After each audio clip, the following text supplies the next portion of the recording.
System હતો કે રાજાજી આવે ઉગને પહેલા પ્રસાદ દઈ પછી બીજો દે તો ઉઠે આયા રાજાજી તો ઉગને પ્રસાદ દીધો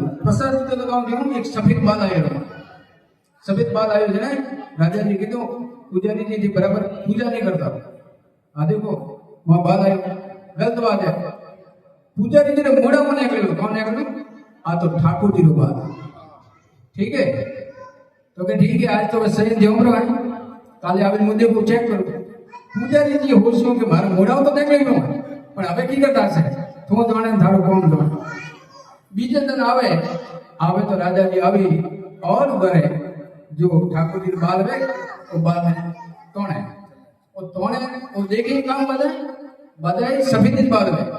जो काला आता वो जी के बजा सफेद किया और वो देखे तो भीग लागे लगाई हुआ है वो हारू वो तोड़े तो मुझे फोन आवे मतलब सही बात है और पसे माफी मांगे तो भक्तानु भगवान कोई करे लेकिन वो हाथों में श्रद्धा रहनी चाहिए। बोलो कृष्ण कन्हैया लाल की जय हो।